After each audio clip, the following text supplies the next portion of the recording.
So in today's 10 minutes review, we are going to look at taunts, specifically two taunts by a user called Sumobro that actually shared his work with us, and I think they have a lot of potential.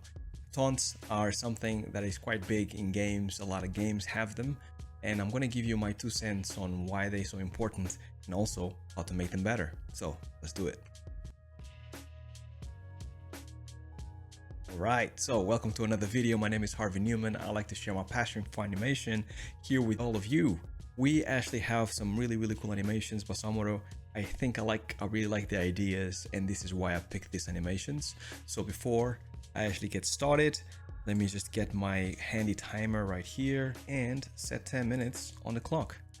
Alright, so first and foremost, I think that your animations are looking really awesome. I like your references, and I will play them so everybody can see, and then I'll give you my feedback.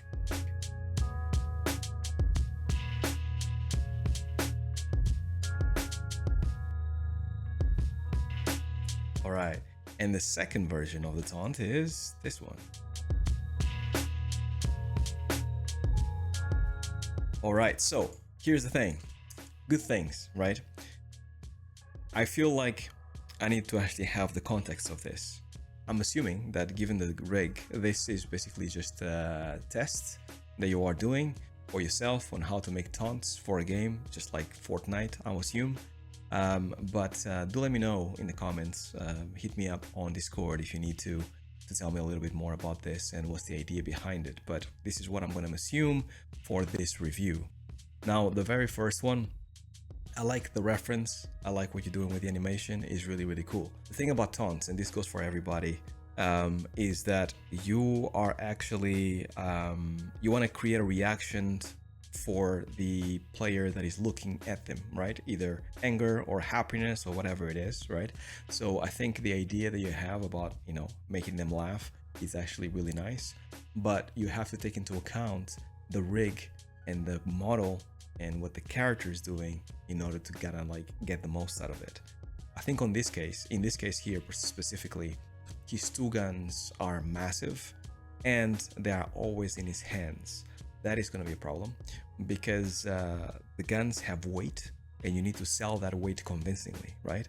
And at the moment on both animations, you kind of like using the guns a little bit light, and I feel like on the first example, it works a little bit better than the second one, right?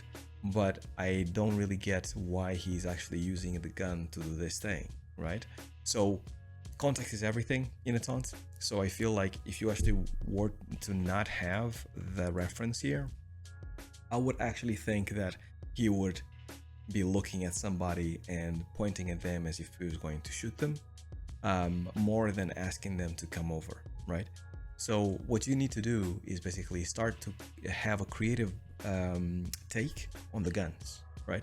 So maybe have a holster that you can just holster the gun, do the taunt, and then go back to the guns and hold them again.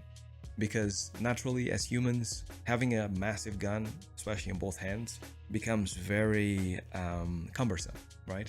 Because you cannot use your hands to point or to kind of like just gesture around because of the weight of the weapons. So normally, naturally, if there's no danger, in this case a taunt, if you're performing a taunt, most likely there's no danger because you have time to perform them. So normally put the guns down and then perform the taunt and then get back to your guns and then hold them again, right? So I think that's the best way for you to actually start using taunts, because then if the guns are holstered, then you can actually really get those arms like she has, about looking really nice, right? And having the hand actually doing this, because this looks much more like maybe the character is actually either asking for them to go up a little bit or asking them to come over, one of the two, right? And then clarity, right? Clarity is everything. Even in this video, I don't know exactly what she's doing. It looks like she's asking somebody to raise something a little bit, and then she kind of goes down, right? And you need to kind of like make sure that clarity on what the character is doing is 100% clear, because it happens over such a period of time that you need to really kind of like telegraph to the audience, this is what the character is doing. So you either make this movement really big, or make this movement really big. Something that actually tells the audience that this means go up or this means come over, right? But this is very subtle and it looks halfway in between, and it doesn't really help you. So trying to do that, those two tips. I like how you actually using like the going down and then just like shaking the head. That's really nice. However, I kind of like what she's doing better, and this is personal opinion, but she kind of like puts the her head down and then goes down even further, almost like I'm defeated, I'm really defeated, right? I think that's actually a much better use of the animation, and you can do those two things. You can actually do the defeated and even more defeated, and then still do the handshake, and you can do the head shake over time. So you can actually start slow and then become faster, or the other way around. So when you have a cool reference like this, definitely make the most out of it as much as possible. And then lastly, going back to idle feels very much like a snap. So if this is your idle position, right, you need to actually make sure that you sell that going back to that idle as smooth as possible. So if I'm actually doing some stuff and I'm doing whatever, and then all of a sudden I have to go back to idle, it doesn't really help that you just go, right? You kind of have to, you've done some stuff and then you kind of just take a little bit of time and then go back to idle, right? You can just, you know, roll your shoulders or like shake your hands, or if you have your weapons in your holster, then take that time to take the weapons off the holster and then hold the weapons again, ready for attack or whatever is coming next. So this going back to idle is super important, right? So make sure you actually do that. The into is fine, it can be snappy, it's all good. And I really like how you're looking back to the camera and then just like laughing, right? Now for the last one, because I only have 3 minutes left. Let me just see. This one actually works better overall as a taunt because it looks more clear, because what you're doing is actually you're looking back to the camera, so you're obviously putting yourself like looking back at the camera, which looks nice. So there's a connection there between the player and the character, right? And then once he finishes laughing, he's asking the player to kind of maybe come with him, right? Let's do this. So once again, that weapon looks massive, and the fact that he's actually using it to signal, yes, let's come over, feels like way too cumbersome. So find a holster, right? Maybe you can laugh with the weapon, but maybe holster the weapon and then just go, let's go, and then unholster again and then go back. Or holster from the beginning, laugh, have your fun, say let's go, and then take the weapons to indicate that now you're ready to actually go for action, right?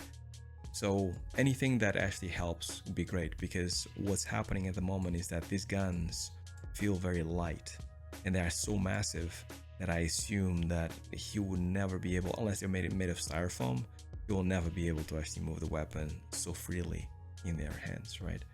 So that is basically what it is. I like the going into that pose. This looks cool. But once again, like this hand here, you can see the weapon, and the weapon is giving you indication that where the hand is. But if you were to holster those weapons and then laugh, I think you can just actually get the hand to be more like here, so you can see the shape of that hand, which is nice. And then when you do this movement here of let's go, you see how you have the hand, the head actually kind of like turn towards the camera. Just make sure you do that. Make sure you actually go from here to like coughing to then looking back to the player again, and then go, let's do this, and then go back into idle. And then going back to idle is exactly the same thing as we talked last time, right? You need to actually sell that going back into idle. That is the number one thing that I see new animators do, which is basically finish the animation and then have like 5 frames and then it happens idle, and it never looks good whenever you do that. It just feels always like a snap like that, right? Because if the character is to walk straight away after that, it's just going to look incredibly odd. he just finished to laugh and feel good, and then he's just going to feel jarring. So make sure you actually take your time to go back into your idle position as best as you possibly can, and also sell the weight of the weapon, especially when you actually finish a movement.